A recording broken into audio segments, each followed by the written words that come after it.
Hello, my name is Richard Haynes, and I'll be giving the presentation on the proposed networking design for the new Salt Lake City location for Universal Remedies. This includes both the office building and the laboratory to be built, as well as the networking hardware and logic that will be needed, and as well as the cost. And this has been designed by me, Richard Haynes, and then a team consisting of Samuel Jacobs, Spencer Smart, and Hunter Winterton.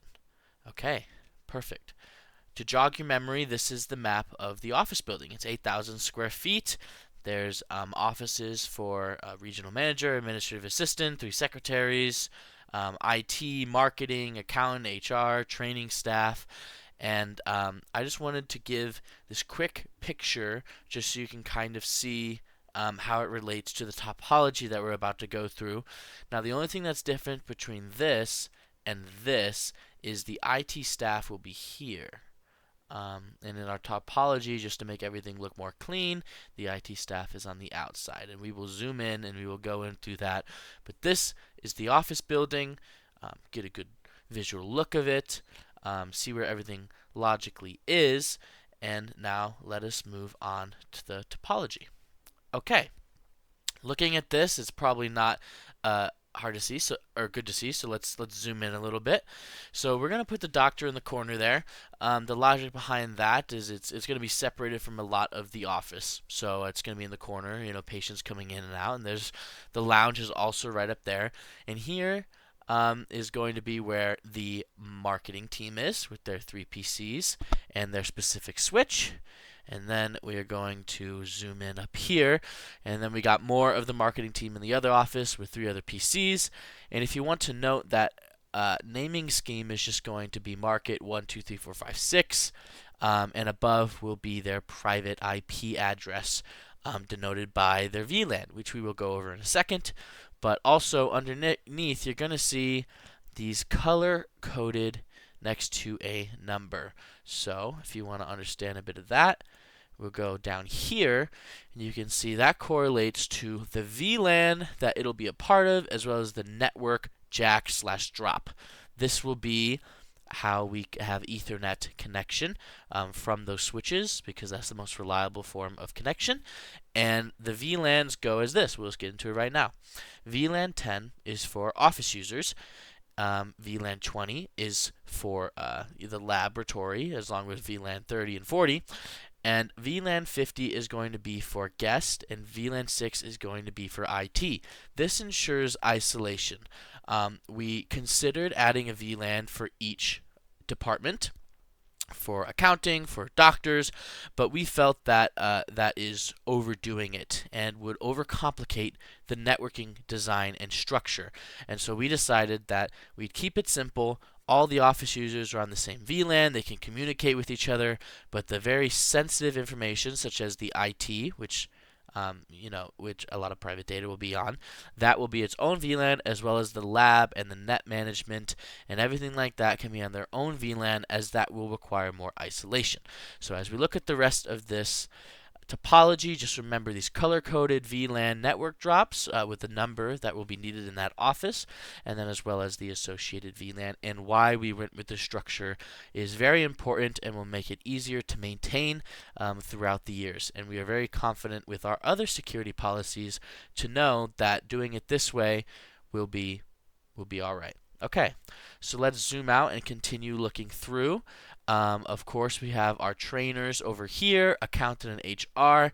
This office, as I said before, is really where the IT staff is going to be. So let's go really quickly back here. This is the central place where the main switch will be, the router will be. That is where it will be, and then the cables will go through to these offices all across the office building. And so that's why we wanted to put the IT staff there, because they're very central. And for the topology, we decided just to make it look cleaner, that we'll show them being out here. But since it's a very high level design, you only really need to know these connections, which is why we went with that. As for going back into this, the conference room and the classroom, we have a couple wireless access points for redundancy, each with their own IP address. regarding with the guest VLAN.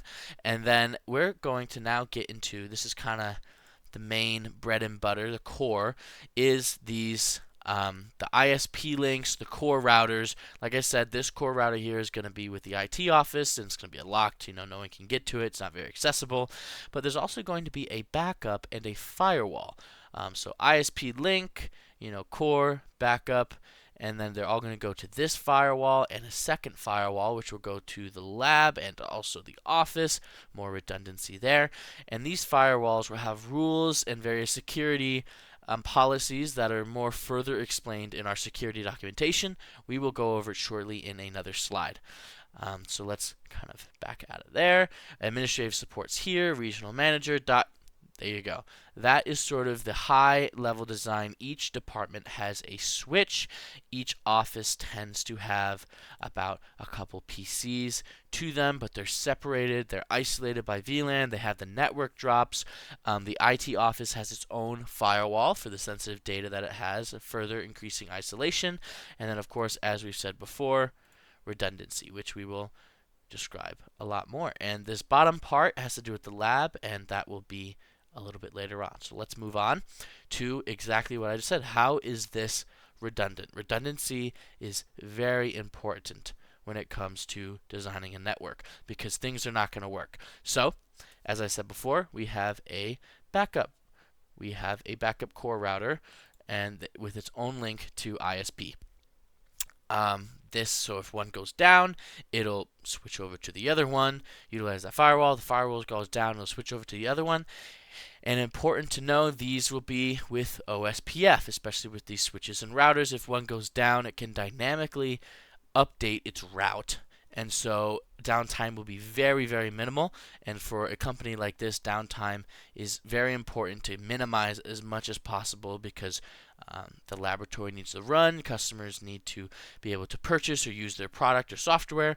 And so having these backups is important. And not only with that, for these switches, you need to have backup switches in the IT closet for any hardware failures, as well as cable backups. You always want to make sure that there's backups for everything. And we'll go over backups a little bit later as well. But the same is for network jacks, and the same is for the multiple firewalls. Also, in the addressing plan, there is room for about double the growth. So great redundancy. If you need to add more computers, they have an IP address and they'll be able to get up and running, and the onboarding for these employees can be as fast as possible. So, in terms of redundancy, I think this plan really highlights how redundant you can be with networking and how important it will be for this company to follow this plan in order to be redundant. Okay, moving on. How is this secure? We always want to be with a security mindset. And so, all of these firewalls and routers and switches, these will perform NAT for all internal VLANs except for the ops lab. Now, network address translation just means that there will be one public IP, and that will be like public facing. They will all have their private IPs, but the NAT translates the private IP to the one public IP. So this is great security for the amount of PCs and the amount of data that is being thrown all over this network, and that along with some strict firewall rules and role-based access policies. In order to get into certain areas, you're going to need a keycard access that may sync with Active Directory, or with certain VLANs and departments, also Active Directory. It's going to be very role-based, least privilege sort of policy that we will be enforcing. And those firewall rules, of course, will be different for each VLAN, for the guest, obviously, and for the isolated lab that will not be public-facing at all and can't access the internet, there, of course, going to be different firewall rules for that. But we will route all HQ-bound traffic through the IPsec tunnel, right, through a VPN. And the security policies between internal subnets and between internal subnets and the VPN will be very important for increasing security. And so let us move on again. Let's move to the laboratory. A little bit smaller in scale from the office, but has some of the exact same things that we were just mentioning here.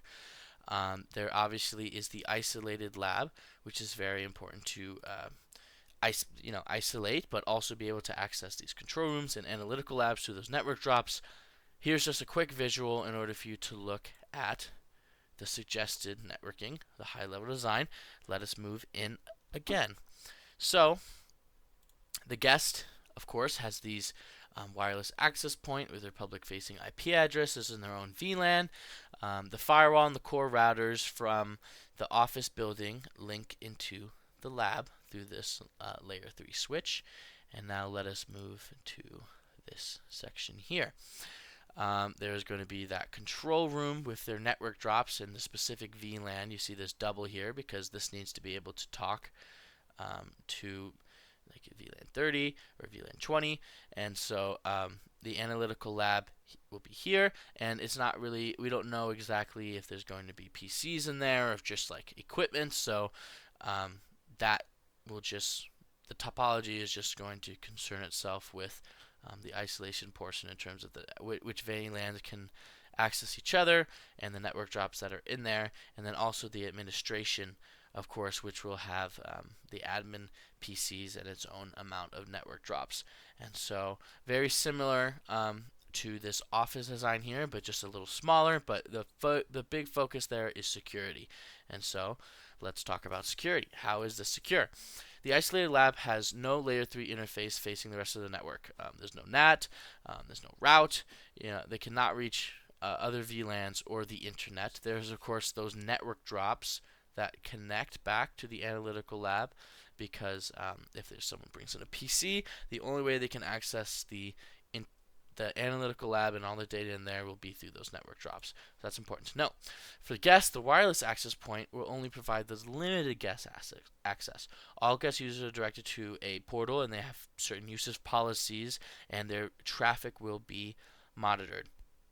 And that is very important for security. No one can just walk into the lab and be able to capture traffic that is going through the analytical lab or the control room or the operations lab. Okay, so that is for the laboratory. Very simple, same deal as before with the firewall moving into the lab here, and the switches and the links. Very simple. Now let's go into the cost. Everything costs money, and this will not be a cheap expedition. Recurring costs usually have to do with the ISP support and electricity. You can kind of see it down here, and that will be about $36,000 yearly to run, which I think you have the capability of providing. And then if we're going to go to the one-time cost, let's take a look. The most expensive things are obviously going to be your firewalls, your routers, your cabling, and most likely as well the support. The support, the installs, the structured cabling, all these things, the armored. These add up, especially when you have so many network drops, so many cables, so many switches, and so that will probably equal about a little over 100,000. Just for a one-time cost. So like I said, this is very expensive, and you can look at these items in a little bit more depth, and we can, in the security documentation and the billing, it's a little bit more clear why we chose these specific things. But these are the state-of-the-art hardware, very unlikely to fail, and as long as the backups and redundancy that we've included in the security documentation and the topology, this adds up. And so let's continue on to backups. What about backups? The backups are handled by a backup server in the IT VLAN. It performs local backups routinely, replicates to a backup target at HQ over the IPsec VPN, as well as to a separate cloud backup provider, ensuring both on-site and off-site protection of critical data. With this plan, you can be sure that if anything goes down, if anything breaks, there will be routine backups that will always be able to restore from, and sensitive data will never be completely lost because of this policy. Let us move on to HQ connection. HQ connection is going to work through a site-to-site split tunnel IPsec VPN, and we're going to route all HQ bound traffic through that IPsec tunnel. And all VLANs except VLAN 30 are allowed to go out of the internet. So we're going to set up certain rules. If traffic's known for malicious IPs and domains, those will be blocked under block lists and DNS filtering. And so, that will also increase our connection to the cloud services, our backup services, and the HQ connections, while still keeping that security level that we like to talk about. Okay, so kind of going through all of that is a very high level design. The security documentation goes into a lot more depth on each of those things. You can see why we chose the hardware, the costs, the security, the addressing plan, all those things. But hopefully this gives you a high level view of what we plan to do, and you will be able to answer any questions that you have, and that this relationship can continue smoothly. Thank you so much, and I hope you have a great day.